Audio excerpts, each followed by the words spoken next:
आज की आधुनिक दुनिया में हम ऐसे समय में जी रहे हैं जहां हमारा मस्तिष्क हर मिनट किसी न किसी संदेश, नोटिफिकेशन, वीडियो या सामाजिक दबाव से घिरा रहता है। मोबाइल फोन हमारी जेब में एक ऐसा उपकरण बन चुका है जो हर कुछ सेकंड में हमें खींचकर हमारी एकाग्रता को तोड़ देता है। कैल न्यूपोर्ट किताब की शुरुआत में यही बताता है कि आधुनिक समाज में ध्यान और फोकस एक दुर्लभ क्षमता बन चुका है। पहले मनुष्य के पास सोचने, परिवार के साथ समय बिताने और शांति पाने का प्राकृतिक समय उपलब्ध था। लेकिन आज वो समय बिखर गया है, क्योंकि दुनिया बेहद तेजी से बदल चुकी है। हर कंपनी, हर ऐप और हर सोशल मीडिया प्लेटफॉर्म हमारे समय और दिमाग को पकड़ने के लिए लड़ाई कर रहा है। यही कारण है कि न्यूपोर्ट कहता है कि जिसने फोकस करके काम करना सीख लिया, वही आगे बढ़ेगा, और जो इस शोर में बह गया, उसे साधारण जीवन से आगे निकलना मुश्किल होगा। डीप वर्क क्या है? इसे वो एक अत्यंत गहरे अर्थ वाले कौशल के रूप में परिभाषित करता है। ऐसा काम जिसमें हम अपने मस्तिष्क की पूरी क्षमता लगाते हैं, हमारा ध्यान किसी दिशा में भटकता नहीं, और जहां हमारा हर मिनट उच्च गुणवत्ता का परिणाम उत्पन्न करता है। डीप वर्क उस क्षण जैसा है जब एक वैज्ञानिक किसी फॉर्मूले पर महीनों की मेहनत करता है, एक छात्र कठिन विषय को पूरी गंभीरता से समझता है, या कोई लेखक बिना रुकावट के अपनी पुस्तक लिखता है। इस दौरान व्यक्ति बाहरी दुनिया से डिस्कनेक्ट होकर अपने लक्ष्य के भीतर डूब जाता है, और उसी क्षण उसका दिमाग अपनी सर्वश्रेष्ठ क्षमता दिखाता है। न्यूपोर्ट बताता है कि इस अवस्था में काम न सिर्फ तेजी से होता है, बल्कि उसकी गहराई और गुणवत्ता भी साधारण कामों से कई गुना बेहतर होती है।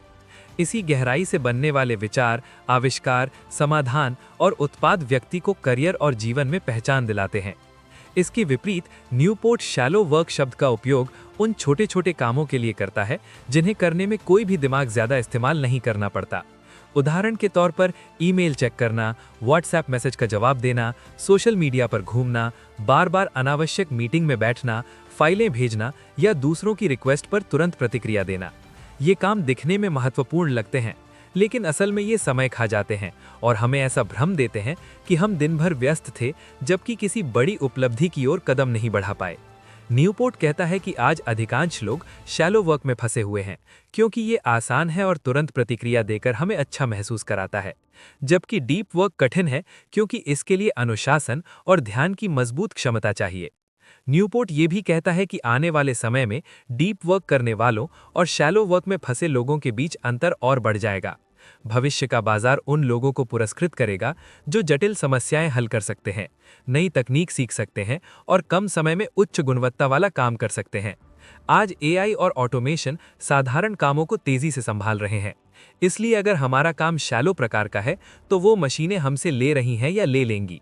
वहीं दूसरी तरफ जो लोग डीप वर्क के माध्यम से नई स्किल सीखते हैं, प्रोग्रामिंग, रिसर्च, डिजाइनिंग, इंजीनियरिंग, भाषा, बिजनेस इनोवेशन, वे ना सिर्फ सुरक्षित रहेंगे बल्कि आगे बढ़ेंगे।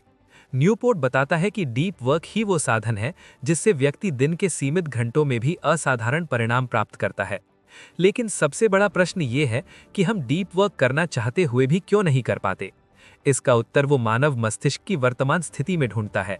हमारा दिमाग हर उस चीज की ओर खिंचता है जो आसान हो, तुरंत परिणाम दे और कम ऊर्जा ले। सोशल मीडिया पर हर लाइक, कमेंट और नोटिफिकेशन डोपामीन नामक केमिकल छोड़ता है, जो हमें अच्छा महसूस कराता है। इसलिए हमारा दिमाग शैलो डिस्ट्रैक्शंस की लत का शिकार हो जाता है। इसके अलावा आधुनिक कंपनियों की संस्कृति में भी एक समस्या है। लोग मीटिंग्स, फोन कॉल, ईमेल और लगातार उपलब्ध रहने को प्रोफेशनलिज्म माना जाता है। इससे वास्तविक काम के लिए समय नहीं बचता। न्यूपोर्ट कहता है कि व्यस्त दिखना आसान है, पर वास्तविक प्रगति के लिए गहरी सोच मुश्किल है, इसलिए लोग आसान रास्ता चुनते हैं। अंत में न्यूपोर्ट ये सिद्ध करता है कि डीप वर्क सिर्फ एक आदत नहीं, बल्कि करियर, रचनात्मकता और मानसिक स्पष्टता की रीढ़ है। अगर हम अपने दिन में से वो समय निकाल लें जिसमें हम बिना बाधा के किसी कठिन कार्य में डूब जाएं, तो हम ना केवल बेहतर सीखेंगे, बल्कि उस भीड़ से अलग हो जाएंगे जो बस व्यस्त रहने में विश्वास करती है। इसी कारण वो डीप वर्क को आज की डिजिटल दुनिया का सबसे महत्वपूर्ण कौशल कहता है, और यही इस किताब के आगे के अध्यायों की नींव बनता है। कैल न्यूपोर्ट किताब के दूसरे भाग में ये समझाता है कि डीप वर्क सिर्फ एक विचार या सिद्धांत नहीं, बल्कि एक प्रैक्टिकल, अपनाने लायक कौशल है। कोई भी व्यक्ति जन्म से गहरे ध्यान की क्षमता लेकर नहीं आता, बल्कि इस क्षमता को अभ्यास, वातावरण और सही आदतों के माध्यम से धीरे धीरे मजबूत करता है। न्यूपोर्ट बताता है कि डीप वर्क उसी प्रकार सीखा जा सकता है जैसे कोई व्यक्ति जिम जाकर अपने शरीर को मांसल बनाता है, पहले हल्का भार उठाकर, फिर धीरे धीरे अधिक ताकत और नियंत्रण हासिल करके। इसी तरह ध्यान और फोकस भी ट्रेनिंग से बढ़ते हैं। लेकिन समस्या ये है कि आज हम उल्टी दिशा में जा रहे हैं। हम अपने दिमाग को लगातार तेज बदलने वाले डिस्ट्रैक्शंस का आदी बना रहे हैं, जिससे हमारी ध्यान क्षमता कम होती जा रही है। इसलिए इस अध्याय का उद्देश्य ये दिखाना है कि अपने वातावरण, दिनचर्या और आदतों को कैसे ऐसे बदला जाए कि दिमाग स्वाभाविक रूप से गहरे काम की ओर झुके। न्यूपोर्ट सबसे पहले उस विचार को चुनौती देता है कि मल्टीटास्किंग एक प्रतिभा है। वो स्पष्ट करता है कि मल्टीटास्किंग असल में सिर्फ कई चीज़ों के बीच बहुत जल्दी स्विच करना है, और ये मानवीय मस्तिष्क के लिए सबसे अधिक नुकसानदायक क्रिया है। दिमाग जब एक गहरे काम से हटकर किसी अन्य साधारण काम की ओर जाता है, चाहे वो कुछ सेकंड्स के लिए ही हो, उसे मूल कार्य की गहराई में वापस आने में कई मिनट लगते हैं। इसे अटेंशन रेजिड्यू कहा जाता है, अर्थात आपका ध्यान पिछले काम के अवशेष में फंसा रहता है जबकि आप नए काम पर फोकस करने की कोशिश कर रहे होते हैं। इसका मतलब है कि हर नोटिफिकेशन, हर कॉल, हर ऐप स्विच आपकी सोच की निरंतरता को काट देता है। इसलिए डीप वर्क का पहला नियम यही बनता है, डिस्ट्रैक्शन रहित वातावरण बनाओ। इसका अर्थ ये नहीं कि आपको पहाड़ पर जाना पड़े या मंदिर जैसी शांति चाहिए, बल्कि ये कि आप अपने कार्य क्षेत्र को ऐसे नियम दें जहां काम करते समय बाधाएं अपने आप दूर रहें। दूसरा महत्वपूर्ण विचार वो देता है कि डीप वर्क को शेड्यूल करना जरूरी है। हम अक्सर मान लेते हैं कि फोकस स्वाभाविक रूप से हो जाएगा, लेकिन न्यूपोर्ट कहता है कि यदि आप अपने दिन में किसी विशेष समय को डीप वर्क के लिए तय नहीं करते तो शैलो टास्क आपको खींच कर ले जाएंगे। इसलिए वो सलाह देता है कि हर दिन कुछ घंटों को डीप वर्क ब्लॉक के रूप में तय करें, या तो सुबह सबसे पहले या शाम को जब व्यवधान कम हो।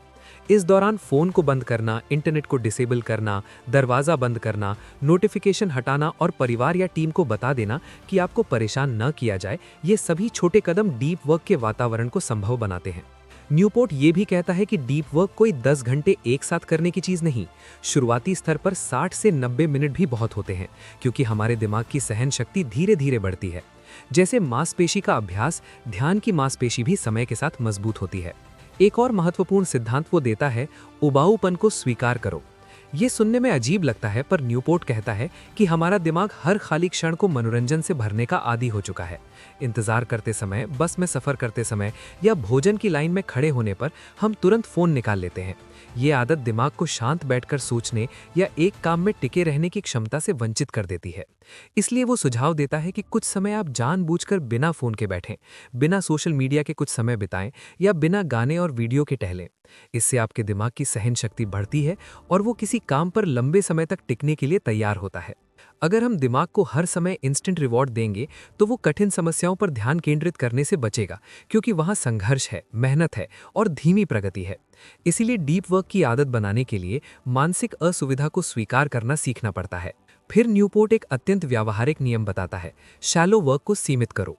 वो ये नहीं कहता कि शैलो वर्क पूरी तरह हटाया जा सकता है, क्योंकि ईमेल, संवाद, मीटिंग और छोटी जिम्मेदारियां जीवन का हिस्सा हैं। लेकिन आप इनके चारों ओर सीमा बना सकते हैं, जैसे दिन में सिर्फ 1 या 2 समय ईमेल चेक करना, बार बार फोन झांकने से बचना, अनावश्यक मीटिंग में न जाना, छोटे निर्णयों को तुरंत न लेने के बजाय समूहित करके निपटाना।